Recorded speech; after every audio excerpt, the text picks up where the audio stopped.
Alors, j'ai rouvert récemment le dossier Nostradamus,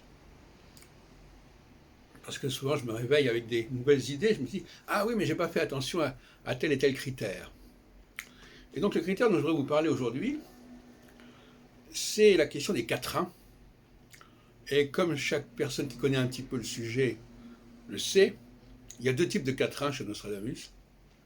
Il y a les quatrains des almanachs, qui paraissaient de son vivant dans ces almanachs, et il y a les quatrains des centuries.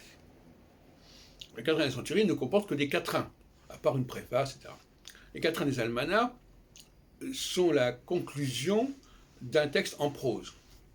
Et comme je l'ai montré, notamment dans mon post-doctorat de 2007, le dominicain J. Frédéric et la naissance de la critique nostradamique au XVIIe siècle, eh bien, les quatrains des almanachs sont fabriqués avec des quatrains, avec des textes en prose. Ce qu'avait plus ou moins remarqué Pierre Brindamour, dans son très bon ouvrage qui s'appelait Nostradamus Astrophile, paru en 93, il y a donc quand même 18 ans, et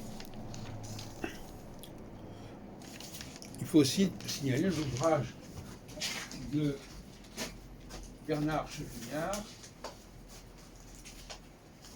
paru en 99, sur les présages en prose et en vers de Nostradamus, qui concerne non pas les centuries, mais justement les quatrains des almanachs.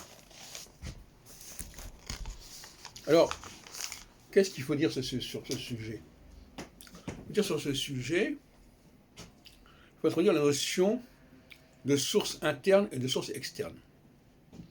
Les sources internes, c'est ce que je viens de dire, c'est-à-dire des quatrains qui sont fabriqués à partir de textes qui sont présentés au même moment, mais qui sont en prose. Les sources externes, qu'a abordé également Brindamour, ce sont des quatrains qui sont inspirés d'événements ayant déjà eu lieu. Alors, il cite notamment le tremblement de terre du 4 mai 1549, les deux éclipses de printemps 1540, la tentative d'empoisonnement en 1546, etc. Et alors, on s'est beaucoup interrogé là-dessus. Pourquoi, dans des prophéties, on reprend des textes qui parlent de périodes plus anciennes? Il y avait déjà eu l'exemple de Chantal Yaroutsos dans la revue Réforme, Humanisme et Renaissance en 87, qui avait montré que certains quatrains des centuries reprenaient tout simplement des pages de la guide des chemins de France de Charles Étienne, qui était un sorte de guide touristique ou de guide de pèlerinage. Qu'est-ce que Nostradamus aurait été faire d'aller recopier, reprendre des pages de guides touristiques avec vous allez de telle ville à telle ville à telle ville? Ça n'a aucun sens.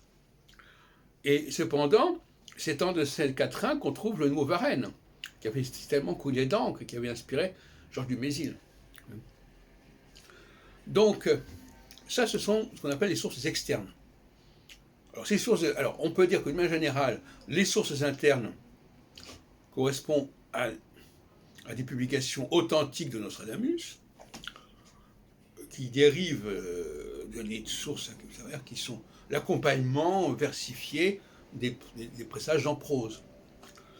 Et les sources externes sont le fait de faussaires qui, avec beaucoup de désinvolture et de sans-gêne, ont pioché à gauche et à droite dans toutes sortes de textes qui n'avaient rien à voir avec le côté prophétique, mais qui, inscrits dans un schéma prophétique, ont pu donner le change. Et voilà la preuve que les quatrains centuriques, dépendant de sources externes, n'ont pas la même authenticité que les quatrains des almanachs, qu'on appelle aussi des présages, qui dépendent des sources internes. C'était un critère qui manquait et qui permet de donner un coup de grâce à ceux qui croient que les sanctuaires de Nostradamus sont authentiques et sont de la période de Nostradamus.